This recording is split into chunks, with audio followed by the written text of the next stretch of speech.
Es tiempo de historia con Antonio Ferrando y José Manuel Áspera. Hola a todos y a todas. Bienvenidos y bienvenidas a este programa cuyo objetivo es doble: que paséis un buen rato y que al final del programa sepáis un poquito más de historia. Para ello hemos preparado unos temas que creemos que pueden interesaros.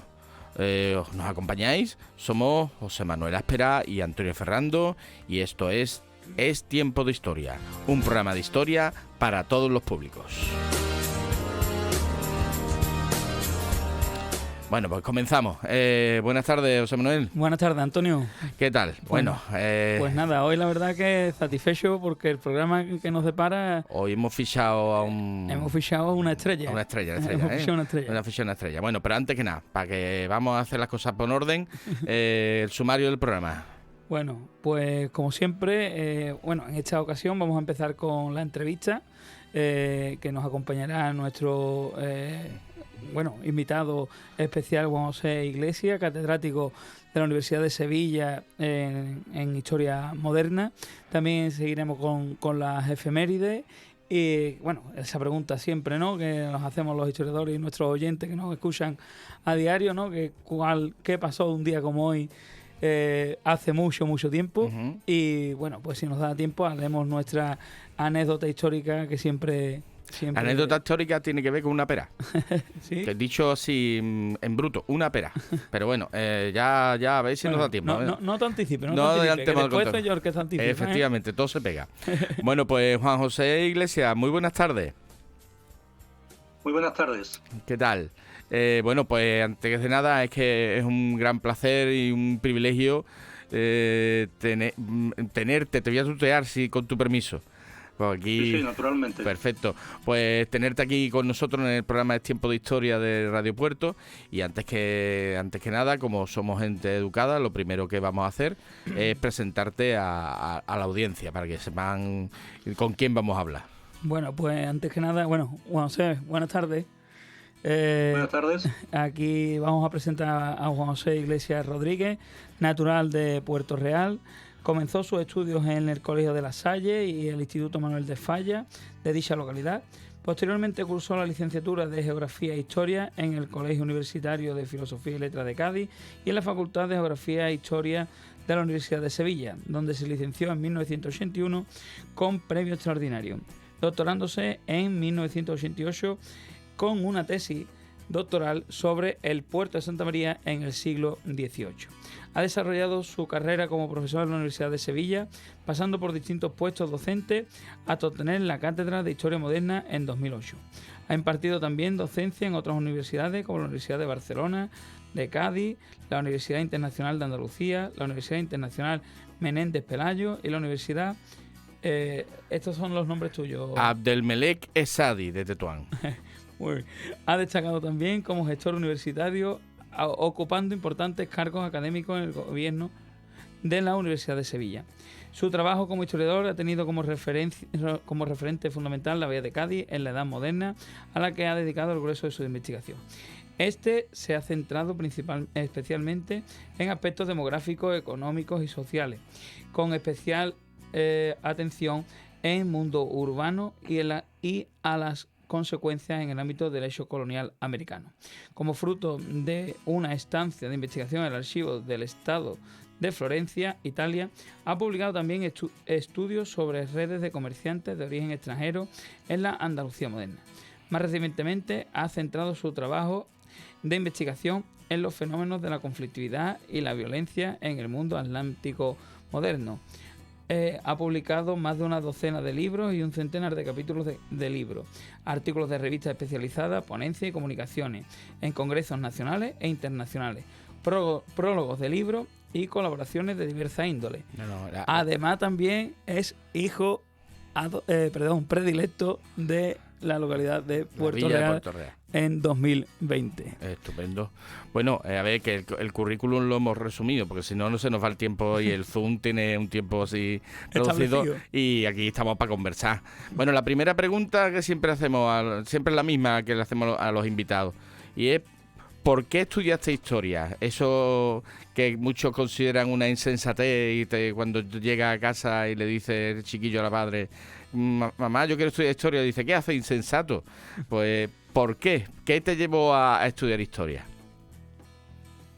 Pues posiblemente voy a dar también una respuesta tópica y conocida. Estudié historia por vocación. Ajá. La verdad es que desde niño me atrajo esta disciplina y en el momento de acabar el bachillerato y el curso de orientación universitaria y de tener que enfrentarme a matricularme en la universidad, pues de una manera espontánea me surgió esta opción.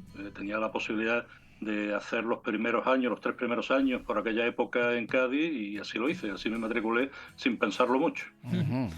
Pues entonces aquí nos reunimos 3 amantes de esa especialidad que es la historia, de esa amante que no siempre te trata tan bien como es la historia, ¿no?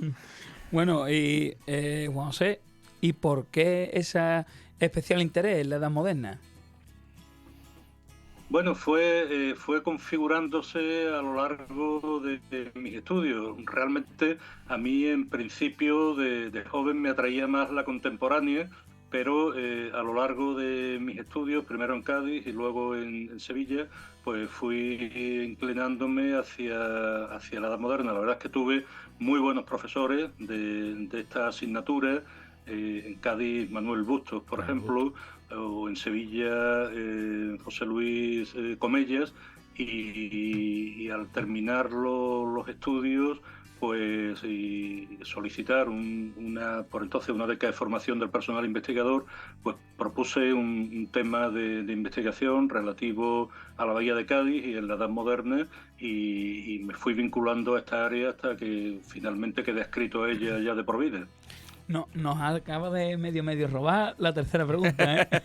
Bueno, pero es que estamos teniendo, parece que está preparado, y es más, no vamos a desvelar que en realidad no está preparado, pero llevamos una serie de programas que estamos hablando más o menos de un hilo conductor de lo que es la Bahía de Cádiz y el comercio de la Bahía de Cádiz desde prácticamente, desde la Reconquista hasta el siglo XVIII. Y es que, en serio, nosotros somos gente sincera, no lo habíamos preparado, pero nos ha salido redondo. Entonces hemos traído a Javier Fornell, que nos habló de la Bahía de Cádiz en la Edad Media y el comercio. Hemos traído anteriormente también a Daniel Río, que nos habló también de las relaciones con los genoveses y demás, de la transición. Los puertos de la Bahía de Cádiz. Y ahora, bueno, pues traemos a un modernista que además su tesis doctoral es sobre nuestra localidad, el puerto de Santa María en el siglo XVIII, donde, bueno, la Bahía de Cádiz alcanza, digamos que el esplendor comercial, tanto Cádiz como la orilla de enfrente en el puerto de Santa María. ¿Correcto? Sí, así es.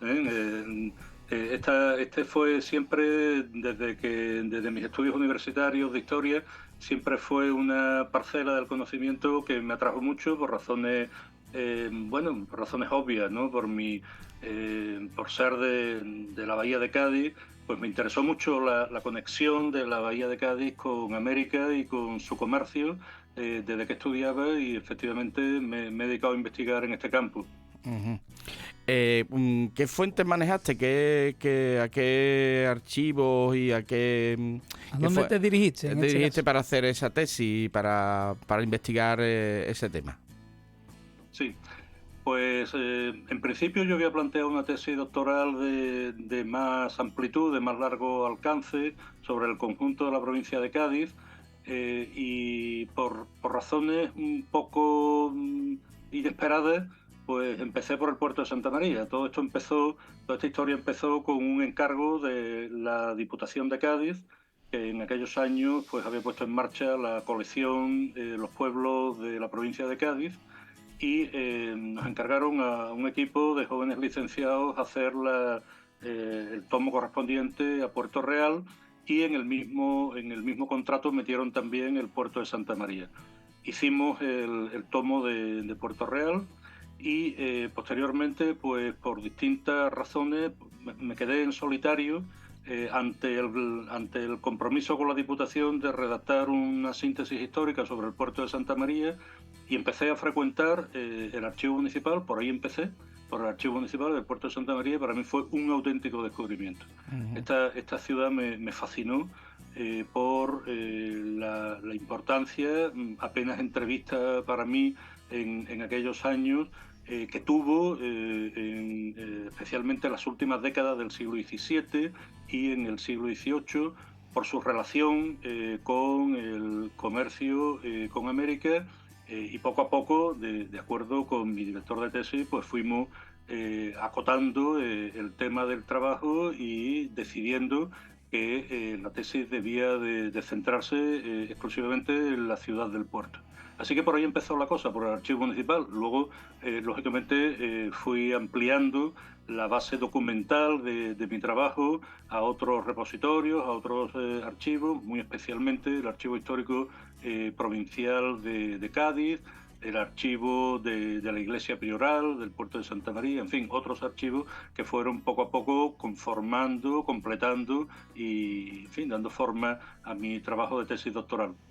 Bueno, Juan José, has hablado, ¿no?, de cómo te fue fascinando el puerto, y cada vez que ibas investigando, ¿no?, pues ibas teniendo un mayor interés sobre la ciudad. ¿Qué comerciantes o familias portuenses podrías destacar de esta época? Pues varias. Yo fundamentalmente en mi tesis, bueno, hice un tratamiento de conjunto, pero luego también me centré en algunas familias que tuvieron un peso importante, una particular relevancia en el comercio portuense, como cargadores a Indias, como cosecheros.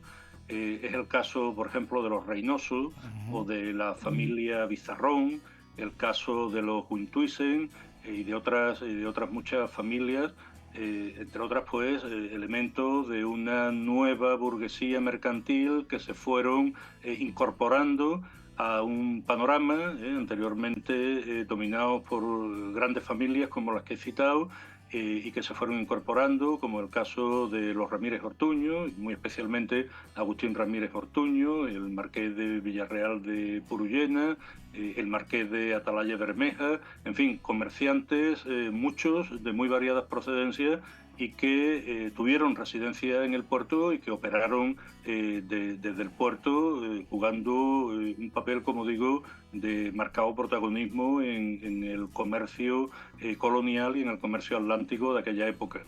Claro, porque tú también has trabajado lo que es la sociedad. Por ejemplo, uno de tus trabajos fue sobre el catastro de Ensenada, y también analizaste ahí ese gran documento, esa gran documentación general que fue una foto fija de la sociedad española del siglo XVIII, pero sobre todo en la zona de la Bahía de Cádiz. El puerto es la ciudad de los 100 palacios. Y bueno, pues aquí había un núcleo burgués muy importante, aunque siempre se hablaba de Cádiz como el gran núcleo, pero digamos que el subnúcleo de la Bahía de Cádiz era el puerto de Santa María, en ese sentido. Sí, bueno, por una parte el catastro, comentabas, ¿no? El catastro fue para mí una fuente fundamental. Bueno, trabajé con las respuestas generales del catastro, y además tuve la oportunidad, fui invitado a participar en la colección que la editorial Taba Press hizo de las respuestas generales de un conjunto de ciudades de especial importancia en la España del siglo XVIII, y una de las que seleccionaron fue el puerto de Santa María, y a mí me invitaron a hacer la transcripción de las respuestas generales y el estudio preliminar. Y bueno, fue un tomo del que estoy realmente contento y orgulloso, que se publicó en la colección Taba Press. Y luego también en el puerto, pues, tiene la suerte de conservar en su archivo municipal los libros maestros del catastro de Ensenada, en fin, un conjunto documental muy rico y muy amplio, las declaraciones de la única contribución de 1771, que también están íntimamente vinculadas a la obra catastral, porque el catastro se puso en marcha con la idea de evaluar la riqueza del país con el objeto de hacer una reforma fiscal importante, la única contribución. Y toda esta documentación, pues tuve la ocasión de verla y de trabajarla. Y efectivamente, en el catastro pues aparece reflejado este grupo muy importante, por una parte de cargadores a Indias, de cosecheros, también porque muchos de estos cargadores a India eran también cosecheros, es decir, propietarios agrícolas que producían aceite y vino que exportaban a América, no solo manufacturas, sino también este tipo de frutos, de productos de transformación agraria.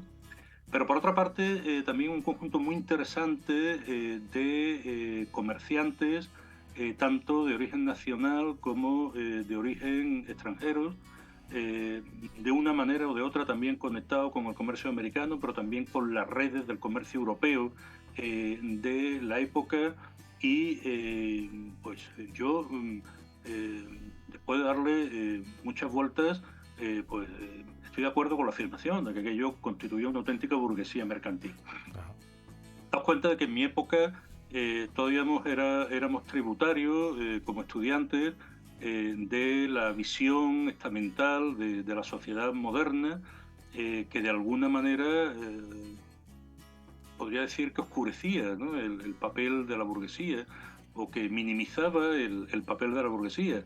A mí cuando estudiaba el puerto se me planteó este problema metodológico. A mí lo que yo veía en el puerto del siglo XVIII no encajaba bien con esa visión estamental, una sociedad rígida, formada por 3 estamentos, nobles, eclesiásticos y un tercer estado general muy complejo. Y por el contrario, yo lo que veía eran unos mecanismos de movilidad social muy fuertes, que estaban basados fundamentalmente en el dinero, y el dinero procedía del comercio. Y de esa manera, pues, creo que el puerto del 18 constituye uno de los ejemplos de núcleos mercantiles y burgueses en la España moderna. Y así terminé titulando mi tesis cuando se publicó. Este no era el título de la tesis en el momento de presentarse como tal, pero a la hora de publicarlo como libro, terminé titulándolo así: Una ciudad mercantil en el siglo XVIII, subrayando ese papel comercial y ese carácter burgués del puerto en aquella época. Claro, eso. Has hablado antes de, bueno, que tú tocaste, bueno, Antonio ha hablado de Cádiz, tu tesis se centra en el puerto. Has nombrado también que la Diputación te habló de Puerto Real, yo tirando para nuestra tierra, vamos a ver. En este caso, ¿viste alguna? Bueno, has tenido que también tocar la bahía, ¿no?, porque hemos visto que has hecho trabajo sobre la bahía.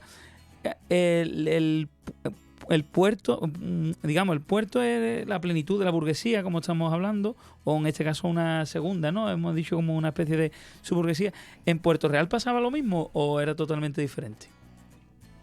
Bueno, hay diferencias, hay diferencias. Cádiz es la ciudad hegemónica desde el punto de vista mercantil, especialmente desde 1717, desde el momento en que se traslada la Casa de la Contratación desde Sevilla a Cádiz, y también el consulado de cargadores a Indias. Es decir, las instituciones rectoras del tráfico comercial. El puerto es un núcleo también mercantil muy importante. Yo diría que en las 2 últimas décadas del siglo XVII y al menos hasta 1770, 1780. El puerto llegó a disputar con Cádiz en el siglo XVII, llegó a disputar de alguna manera la hegemonía mercantil en la bahía. Finalmente Cádiz se impuso, pero el puerto permaneció durante bastantes décadas como un núcleo mercantil importante. En el caso de Puerto Real, el papel que jugó Puerto Real en el organigrama de la Bahía de Cádiz fue de otro tipo. Estuvo también muy vinculado al comercio colonial americano, pero a mí me gusta decir que Puerto Real fue la retaguardia artesanal del comercio colonial americano. Hubo comerciantes, los hubo algunos cargadores a Indias, pero el papel que juega Puerto Real, sobre todo, es el papel de arsenal naval de la carrera. Bueno, de la carrera, y no solo de la carrera, sino en general del Departamento Marítimo de Cádiz, que se funda, que se crea también en la época de Patiño, a comienzos del siglo XVIII. Digo esto porque por entonces el término municipal de Puerto Real también incluía a la Carraca, y allí, como es muy conocido, pues se instaló el arsenal naval de la Carraca, donde se construían y reparaban buques de la Armada, buques de guerra. Pero en Puerto Real, y en concreto en el Caño del Trocadero, es donde se tenían lugar las carenas, eran fundamentales para la conservación de los barcos mercantes, la conservación de las buenas condiciones de navegabilidad de los barcos mercantes que hacían la carrera de Indias. Y por lo tanto, el perfil de Puerto Real es sobre todo el de, en el siglo XVIII digo, el de, y bueno, y también en parte del siglo XVII, es el de una villa de carpinteros de ribera, de calafates, de herreros de ribera, muy numerosos, que participan en estas faenas de conservación de los barcos de la carrera de Indias. Entonces hablaríamos de la bahía de Cádiz como... A ver, yo creo que compartimentar como de un todo, una unidad, aunque separada por municipios, pero en realidad es como una unidad dedicada a ese comercio que era bidireccional, o sea, era lo que se venía de Indias y lo que se marchaba a Indias también, había un intercambio, pero que no solamente... Eso también, una de los mitos que también estamos intentando derribar y que tú estás contribuyendo a ello, es que evidentemente lo más conocido, lo más espectacular, por decirlo de alguna manera, era el comercio a las Indias, pero hay una red comercial que va hacia el Mediterráneo y va hacia Europa, que también parte de aquí de la bahía de Cádiz y que es menos conocido o está menos documentado. Esto es así. Sí. Evidentemente. Bueno, respecto a la primera parte de la cuestión que planteáis, sí, yo estoy de acuerdo y a mí me gusta pensarlo así, ¿eh? Uh-huh. La bahía como un todo integrado, como un esquema funcional, en gran medida al servicio, digámoslo de esta manera, de los intereses atlánticos de la monarquía, intereses tanto de tipo estratégico y militar como de tipo comercial. Y los distintos núcleos integrados en la bahía iban a jugar papeles complementarios en este sentido. Me refiero a Cádiz, al puerto, a Puerto Real, pero también a otros núcleos como Chiclana o como la isla de León. Bueno, iban a integrarse en un conjunto al servicio fundamentalmente, entre otras actividades, claro está, porque la realidad es más variada, pero fundamentalmente al servicio de esta política atlántica de la monarquía española moderna, tanto en el plano militar como en el plano mercantil. Y por otra parte, en efecto, bueno, el comercio con América no se puede pensar sin un comercio atlántico muy importante. Entre otras razones, porque buena parte de las mercancías, yo diría que una parte mayoritaria de las mercancías que se exportan a América, sobre todo las manufacturas, no los productos agrarios de transformación agraria, pero sí las manufacturas, procedían de Europa. En este sentido, el comercio gaditano, como lo había sido ya también el sevillano, antes del traslado de la cabecera de flotas y de la casa de contratación, pues es un comercio en buena parte intermediario, comisionista, que se dedica a importar mercancías de Europa o a trabajar por cuenta de comerciantes y compañías europeas para la exportación de manufacturas de origen francés, italiano, alemán, británico, etcétera, a América. Y lógicamente luego hay también un flujo inverso de redistribución de todo lo que viene de América, principalmente la plata, los metales preciosos, pero también los productos coloniales. Esto hay que pensarlo, por lo tanto, como un circuito integrado en el marco de una primera globalización que afecta a todos estos ámbitos y a otros más, como también el asiático o el Mediterráneo, que has citado tú en tu pregunta. Efectivamente, este es un interés que hemos tenido desde uno de mis proyectos de investigación, es integrar, porque esto se había dejado un poco de lado, no es que fuera desconocido, pero se había olvidado un poco, integrar los intercambios, y no solo mercantiles, sino de todo tipo, también culturales, etcétera, integrar en ese esquema de la primera globalización también los intercambios entre el Atlántico y el Mediterráneo. Justamente uno de las últimas obras colectivas que ha salido de mi grupo a principios del año pasado fue titulada En torno a la primera globalización. Fue un estudio que intentaba situarse justamente en esa perspectiva de los intercambios entre el Atlántico y el Mediterráneo.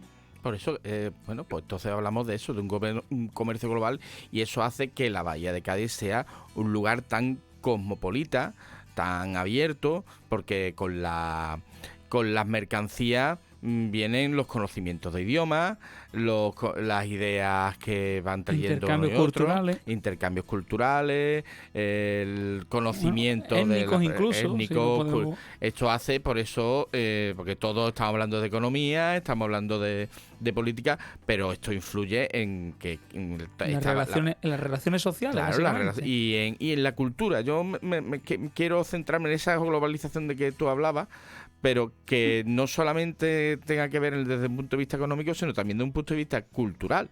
Aquí había distintas nacionalidades, porque tenían su sede tanto en Cádiz como en el puerto, y de hecho quedan manifiestos los apellidos, y que luego después se va a dar cuenta. Aquí hemos tratado también temas como de familias, incluso de los marginados, ¿no? Cuando hemos tratado aquí con Manolo Isco, que Manolo Isco es doctorando de Juan José Iglesias, y ha estado invitado en este programa, y hemos estado hablando dos veces, una vez sobre la batalla del Trocadero y otra pues sobre los grupos marginados, ¿no?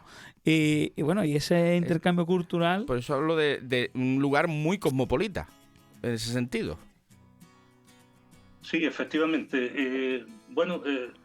Todo el ámbito atlántico andaluz, todo el ámbito costero, digamos el triángulo Ayamonte, Sevilla, Cádiz, a lo largo de la Edad Moderna se va a convertir en una encrucijada de mundos. Como a mí también me gusta decir, y ese fue el título de otro proyecto distinto al que he mencionado anteriormente, de investigación que yo también lideré recientemente. Es decir, estamos hablando de una zona que hasta fines de la Edad Media era un finisterre, ¿no? Estaba en el confín occidental del mundo conocido. A partir de 1492, la Baja Andalucía se va a convertir en una encrucijada de mundo. Y el papel, en este sentido, protagonista, que jugó Sevilla en los siglos XVI y primera mitad del siglo XVII, luego lo va a heredar de alguna manera Cádiz. Cádiz va a ser el relevo de Sevilla. No hablo de Cádiz, hablo de la Bahía de Cádiz. La Bahía de Cádiz en su conjunto, ¿no? Una auténtica encrucijada, y efectivamente un ámbito frecuentado por gente proveniente de muchísimos sitios, de toda la península, de toda Europa, de América, y la riqueza en todos los sentidos, y no solo económico, como bien decir, que va a derivar de esta situación es muy grande, es muy grande. Es una encrucijada económica, un nudo de relaciones mercantiles importantísimas, pero también en la bahía se van a recibir impactos culturales muy diversos. Es efectivamente un mundo muy cosmopolita. El papel de las colonias extranjeras es bien conocido en Cádiz y en el puerto, especialmente el gran número de franceses, de italianos, especialmente genoveses, de ingleses, de irlandeses, de flamencos, que se van a instalar aquí a comerciar y que van a adaptarse, por un lado, van a adaptarse y a recibir la influencia del lugar al que vienen, pero por otro lado también van a traer influencias muy diversas. Y luego el hecho de estar conectado por vía marítima y por vía mercantil con tantos ámbitos distintos, americanos, africanos, asiáticos, pues va a contribuir también fuertemente a esta realidad, a esta diversificación social y a esta multiculturalidad desde todos los puntos de vista. Me alegra que hagáis la referencia a los trabajos de Manolo Visco, también, por ejemplo, los de Arturo Morgado en Cádiz, que ponen de manifiesto la importancia del fenómeno de la esclavitud en esta zona, que es una deriva también de esta realidad que estamos comentando y que contribuye también a la diversificación étnica al venir esclavos, sobre todo procedentes de África, del África subsahariana, pero también del Magreb, del África del norte, del Mediterráneo oriental. Esto va a ser de la bahía un ámbito realmente muy diverso y muy particular, muy especial en el ámbito, yo diría, no solo de la España, sino de la Europa de su tiempo. Bueno, Juan José, es que estamos... Lo malo que tiene el Zoom es que tiene limitación de tiempo. Y ahora que estábamos en lo mejor, pues nos hemos quedado sin tiempo. Bueno, vamos a tomárnoslo de esta manera, Juan José, y te propongo una cosa. Esto va a ser como... un aperitivo, ¿no? Un aperitivo. Y en cuanto tú puedas y esto, vienes aquí al programa. Y lo que hacemos es que hacemos un monográfico sobre el tema y nos explayamos como queramos, porque a mí esto, José Manuel, a mí me ha sabido a poco. Hombre, porque es un tema que nos gusta, que nos totalmente. Y tenemos aquí a una figura muy importante. Y además, ya que estamos en Radio Puerto, ya que estamos hablando de, por favor, digamos, de esta tierra, pues que más, vamos, que mínimo, ¿no? Que Juan José pueda venir, si el tiempo nos le acompaña y pueda estar un ratito aquí con nosotros. En cuanto que pueda, haremos un programa íntegro, como un monográfico, como tú bien has dicho, sobre la temática, ¿no? Estupendo. Juan José, pues ha sido un placer, pero nos quedamos sin tiempo y te emplazo, pues eso, en cuanto puedas cuadrar la agenda, aquí tienes una silla reservada y un programa para ti solo. A vuestra disposición, con mucho gusto. Pues, un placer. Muchísimas gracias. Y hasta la próxima, que habrá próxima. Muchísimas gracias, Juan José. Muy bien, buenas tardes. Hasta la próxima. Buenas tardes, hasta la próxima, sí.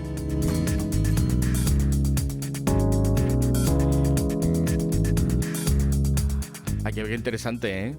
La verdad es que, sobre todo cuando se habla con personas, ¿no?, de este nivel, y sobre todo también, en este caso que estamos hablando, ¿no?, del puerto de Santa María concretamente, ya que su tesis doctoral era sobre esta ciudad. Y aparte también, estaba también desarrollada sobre la bahía de Cádiz, es decir, que emplazaba todo y bueno, esto enriquece, por supuesto. Que estamos hablando con alguien que lleva, como diría Juan, el de la Chilgota, más de 20 años trabajando sobre el tema. Y cuando hablo de más de 20 años, es mucho más de 20 años. O sea que tú eres un señor que sabe de esto. Y aparte ha llegado a lo máximo que se puede llegar, que es catedrático. Bueno, pues por eso, a ver si coincidimos y podemos cuadrar la agenda y que venga aquí el programa y hablamos más extensamente, porque se nos han quedado muchas cosas en el tintero sobre este tema tan interesante. Bueno, vamos a ver, vamos a pasar nuestro apartado fijo, el fijo que no falta nunca. Claro. Y que nos sirve, bueno, pues también los oyentes se habrán dado cuenta que nos sirven como como excusa para hablar de determinados, de diversos temas también históricos. Básicamente porque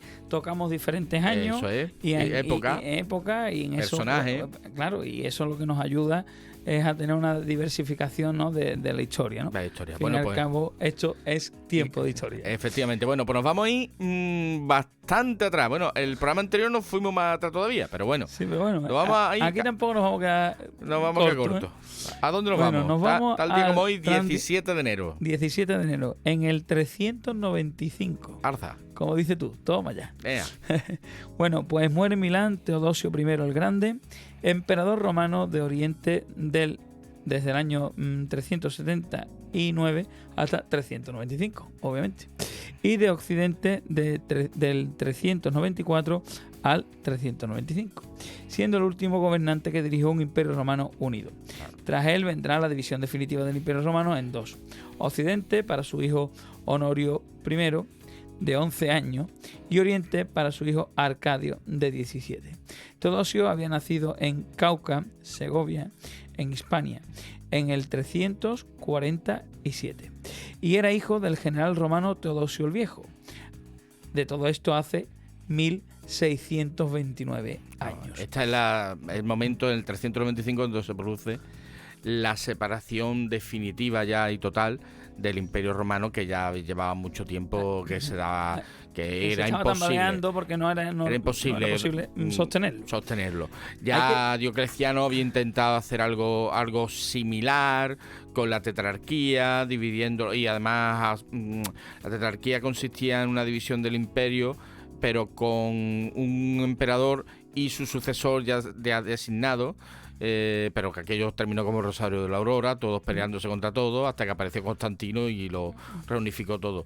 Pero hay que tener en cuenta que un hispano es el que recarga definitivamente. Bueno, recarga no, lo divide, es que no puede ser de otra manera. El Imperio Romano. Bueno, hay un inciso que me gustaría apreciar, porque muchos historiadores lo decimos, pero digamos, al público en general, o en este caso no solo los oyentes que nos están escuchando ahora mismo, sino bueno, la gente en general, pues no lo precisa. En este caso es concretamente que cuando hablamos de la caída de los imperios, hablamos de que en el 476 cae el Imperio Romano, que de Occidente. Ese es el punto al que yo quería tratar. Aquí, en este tema, hablamos como hay una división del imperio, Occidente y Oriente, y cuando hablamos convencionalmente de las divisiones de las edades, edad contemporánea, edad media, edad antigua, cuando hablamos de la edad antigua, que finaliza con la caída del imperio, no se dice Occidente, y correctamente es el Imperio Romano de Occidente, porque el Imperio Romano de Oriente cae en el 1453, que es cuando cae Constantinopla por parte de los turcos, ¿no? Es que ha habido siempre una identificación con el Imperio Romano de Oriente con otro nombre, pero en realidad el Imperio Bizantino, que ese es el nombre del que es una denominación... se dice de origen. Claro, pero la denominación era Imperio Romano de Oriente. Hay que tener en cuenta que, mira, Teodosio muere en Milán. Ya Roma, la ciudad de Roma, ya había perdido mucha importancia. De hecho, los emperadores de Occidente no van a residir en Roma. Los últimos van a residir en una ciudad la ciudad de Rávena. Entonces, la nueva Roma de Constantino es Constantinopla. Es decir, Constantino se lleva Roma a Oriente, claro. Y ese imperio, es el Imperio Romano de Oriente, va a durar 1000 años más, con una trayectoria, con una, bueno, en fin, con sus que daría lugar a 3 programas. Pero son 1000 años. Pero sí que es cierto, ¿no?, que esa anotación la quería precisar públicamente, porque esto es, digamos, para aprender historia, claro. Y es una de las cosas, de hecho, digamos, significativas. Cuando se intenta restaurar una especie de imperio con Carlomagno, por ejemplo, inicialmente el Imperio Carolingio, y se le corona en Roma, se habla del imperio, el nuevo emperador romano de Occidente. Y de hecho, y luego después con el Sacro Imperio Romano Germánico, pasa lo mismo, porque el Imperio Romano de Oriente sigue existiendo. Lo que pasa es que va a tener una diferencia fundamental con Occidente, que es la diferencia religiosa a partir del cisma, ¿no? De cuando nace la Iglesia ortodoxa. Pero bueno, esto como dirían el otro, esto es otra historia. Esta es otra historia. ¿Vale? Bueno, vamos a pasar a la siguiente. Vamos a pasar. En 1793, hay que tener en cuenta en este caso que en 1789 fue la Revolución Francesa. El 14 de julio de 1789 se toma la Bastilla. La cárcel. Bueno, la Convención Nacional Francesa, Asamblea de Diputados, condena por 387 votos a favor y 334 en contra. Estaba la cosa ajustada, ¿eh? Parece que... 53 votos. El rey Luis XVI a pena de muerte, acusándolo de una larga serie de crímenes contra el pueblo francés, además del cargo de traición y conspiración. La sentencia se ejecutará el día 21, siendo guillotinado. En este caso, bueno, pues... hace 231 años. A ver, la República ya se había proclamado. O sea, sí. todo lo que estaba allí era la Convención Republicana. Y la guillotina ya se había más que creado. Ya habían rodado una poca de cabeza. Pero claro, era qué hacer con el ciudadano capeto. Se decía el ciudadano capeto, el ciudadano Borbón. ¿Qué hacer con él? Hay que tener en cuenta también estamos en la época del apogeo de los jacobinos, del terror, con Robespierre a la cabeza, donde a la guillotina había que echarle aceitito porque aquello no va para de funcionar. También hay que decir una cosa, Robespierre en un principio iba en contra de la pena de muerte, ¿eh? Eso hay que decirlo. En un principio, ¿eh? Sí, luego después cambió de opinión. Luego después se creía... Se sentó un ratito y se esperó a que se le pasara y se le pasó bastante. Tanto que él fue víctima terminó siendo de la guillotina. Bueno, pues tampoco hay que decir una cosa, tampoco es el primer rey al que se ejecuta. Hay que tener en cuenta que los ingleses ya hicieron eso mismo un siglo antes con su rey Carlos I cuando quiso imponer el absolutismo en Inglaterra. Bueno, o sea que tampoco era algo extraño. Los primeros, no eran pioneros. No eran pioneros, bueno, pero en el modo. Sí, y después los zares rusos en 1917 pero tú sabías no corrieron mucha suerte. Que la guillotina fue una herramienta de democratización. Ahí toma ya, Ahí. ¿Por qué? Y voy a explicar por qué. Y por eso la guillotina se utiliza en la Revolución Francesa. Porque incluso para morir había diferencia social. Sí, y el pueblo, el chusma, el pueblo así chusmerío, normalmente se le ejecutaba ahorcándolo. Pero... porque sufría más. Claro, pero a las élites, a la nobleza y demás, cuando había que ejecutar a un noble, pues se le decapitaba y se le daba un óvulo al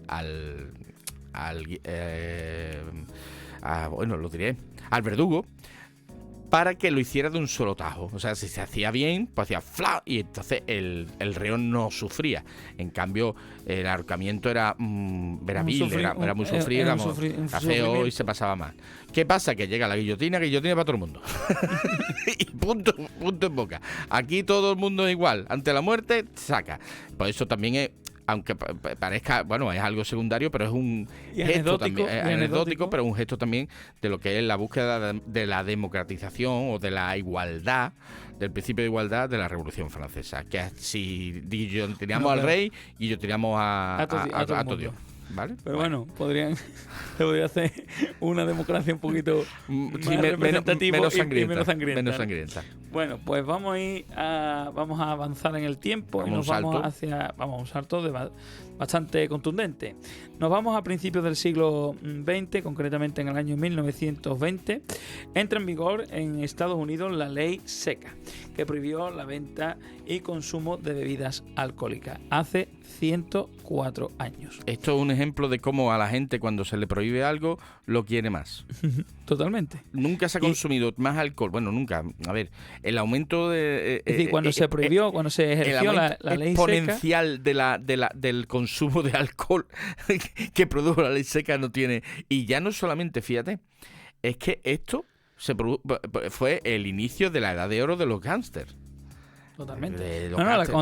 Contrabando de alcohol. Y cómo se gestionaba toda esa corrupción en esa época, pues aquí es uno de los preámbulos. Hay que tener en cuenta que en esta época, igual que la ley seca, nace el FBI. Y el FBI estaba para perseguir a esos contrabandistas. ¿Y sabe qué territorio tuvo mucha importancia en este momento con la ley seca? Cuba. Porque de Cuba se traía la melaza con la que luego se hacía el ron que luego vendían de contrabando. Hay que tener en cuenta, para que se hagan una idea, que en Estados Unidos el alcohol, a partir de 1920, y quiero recordar que hasta 1928, 29, quiero recordar, circulaba pues como las drogas actualmente. Como ahora mismo actualmente se encontraban en los doble fondos, la gente bebía en tazas para simular que era café, los bares eran clandestinos, en fin, y entonces había, pues lo mismo que eran cárteles de la droga, pues estaban los gángsters, el más famoso Al Capone.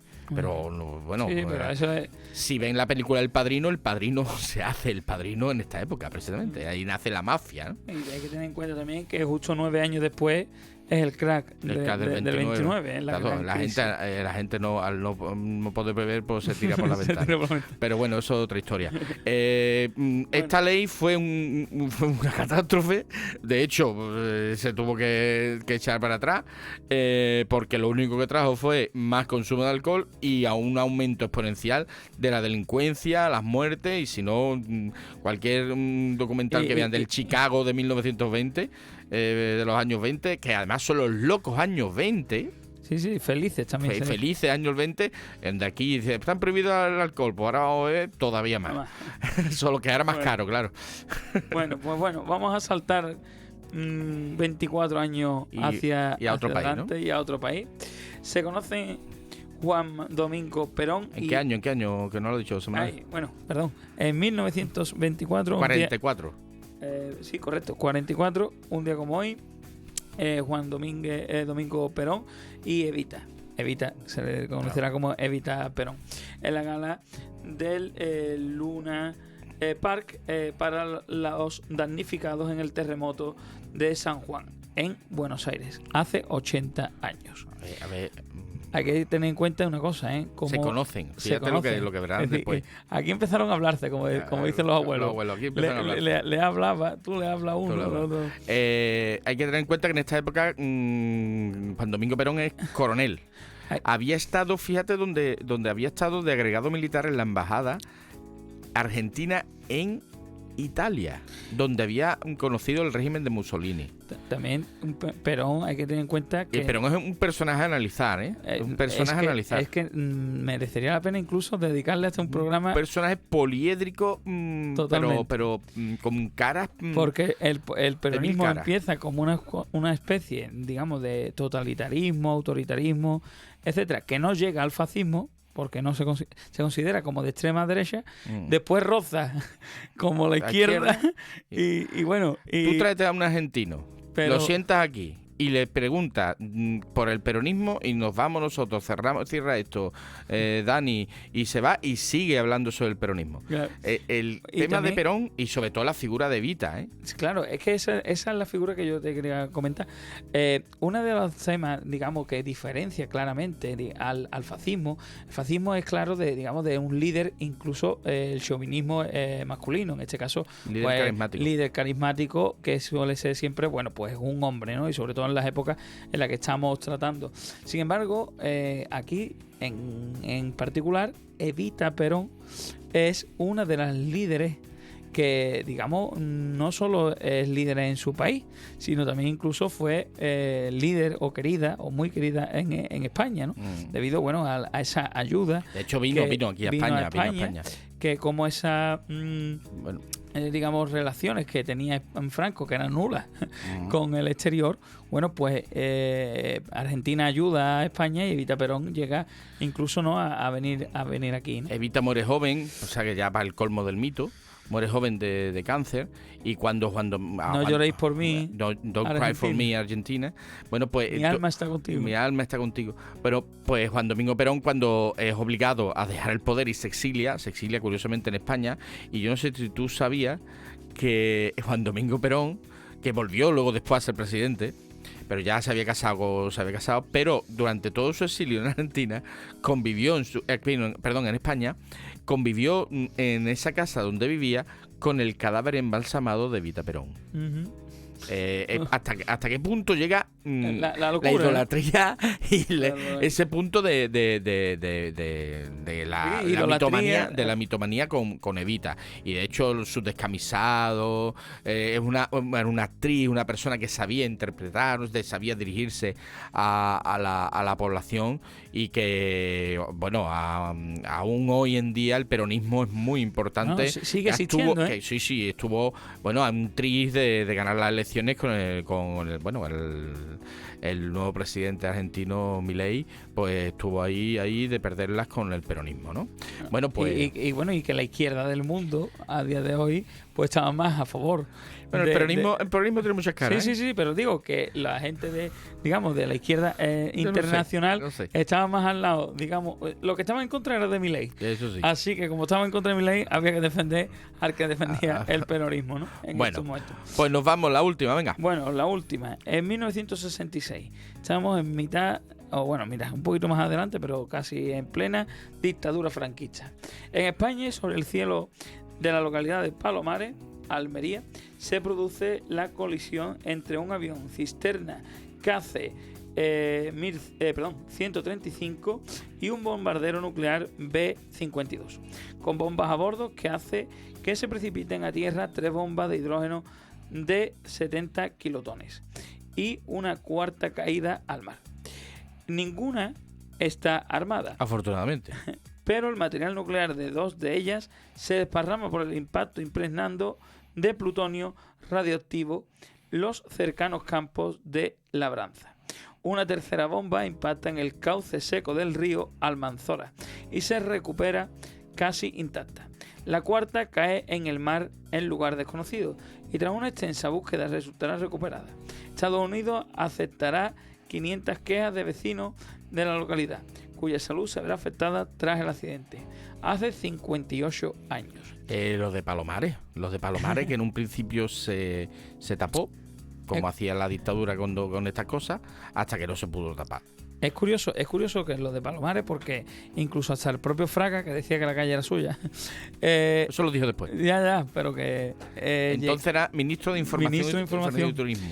Y se bañó en las aguas de Palomares haciendo una demostración de que no pasaba nada. Ahí no pasaba nada. En pleno invierno, con el embajador alemán, estadounidense. Pero posteriormente creo que sí, y corrígeme si me equivoco, creo que aquellos no eran ni las aguas de Palomares ni nada por el estilo. Yo no lo sé si eran o no eran. Por lo visto hay unas investigaciones que indican el que nodo transmitió unas imágenes donde se veía al ministro Fraga con el embajador. Lo que está claro, bañándose en pleno, eso sí que decirlo, fuera que no fuera, se bañaron en pleno invierno, que eso ya, pues hay que reconocerle la valentía. Claro, es curioso, eso es lo que estábamos hablando, ¿no?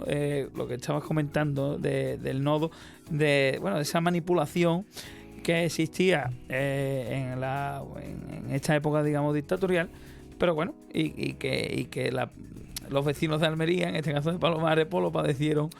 Hay que tener en cuenta, negativamente. Hay que tener en cuenta que ya existían las bases de Rota y Morón. Hay que tener en cuenta que estamos hablando de un bombardero B-52, que era el mismo bombardero que se utilizó en las bombas de Hiroshima y Nagasaki. Hay que tener en cuenta que las bombas eran las mismas bombas que cayeron en Hiroshima y Nagasaki, que en este caso eran 4, o sea que si esto llega a ser armado, nosotros no estamos aquí. Totalmente. Nosotros no estaríamos aquí.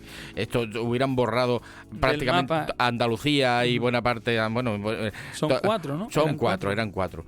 Entonces, Dios mío, de la que nos libramos, ¿vale? Esto ahora nos reímos, se ríe, Fraga en bañador. A ver, vale, sí, jaja, pero hola, bombas de hidrógeno, 4, Nagasaki, Hiroshima en Almería.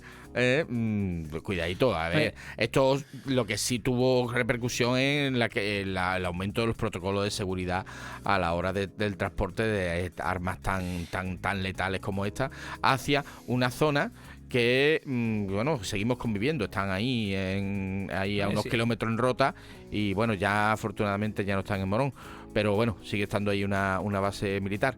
En fin, hay que tener en cuenta que Franco cedió la soberanía de territorio español a los Estados Unidos, ¿eh? Sí, pero eso era muy patriótico.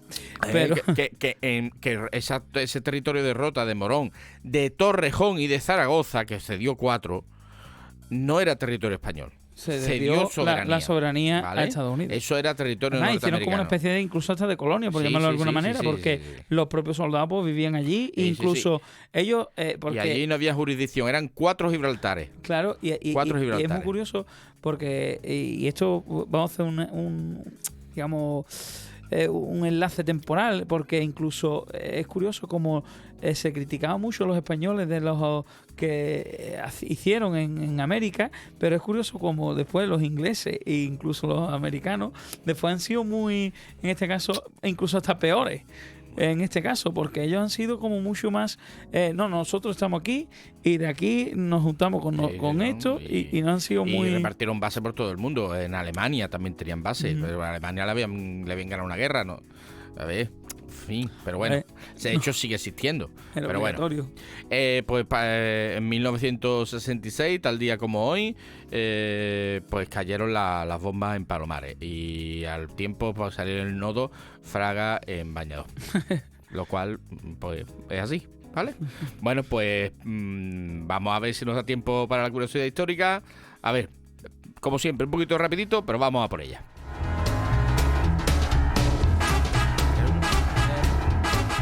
Bueno, Enrique I de Castilla nació en abril de 2204 en Valladolid, ¿vale?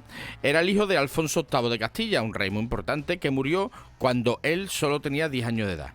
Su hermano mayor, Fernando de Castilla, que era el heredero al trono, murió en 1211, con lo cual Enrique se queda como heredero al trono, ¿vale? Pero, claro, tiene 10 años, hay que hacer una regencia. Como solo tenía 10 años, se abrió el periodo de regencia que tuteló su madre y reina consorte, Leonor Plantagenet, pero que también se muere. Entonces, al final, la custodia se la dan a Berenguela, a su hermana. Pero claro, ahí hay un momento, los momentos de regencia sí siempre son momentos duros y convulsos. Y aquí hay un personaje que aparece, que es el alférez de Castilla, el conde de la Casa de Lara, que consigue arrebatarle la tutela de Enrique I a Berenguela. Bueno, pues se lo llevan al castillo y allí para manejarlo, incluso casarlo con una de las hijas y demás. O sea que Castilla está al borde de la guerra civil. Bueno, pues en mayo de aquel año, el regente y el rey, que tenía 13 años, se trasladan a Palencia y allí el 26, cuando Enrique I jugaba con otros donceles de su edad, el impacto de una teja sobre la cabeza arrojada sin intención desde una torre por uno de los jóvenes le provocó una herida y Enrique I muere con 13 años. O sea que tenemos un rey de Castilla que ha muerto de una pedrada. De una pedrada, pero que también, afortunadamente, esa muerte le quitó a Castilla una guerra civil. Bueno, pues ¿qué le vamos a hacer? Por el chiquillo, pero bueno, evitó muchas muertes. Se libraron algunos de morir. Podremos un rey de Castilla que murió de una pedrada. Bueno, y con esto terminamos.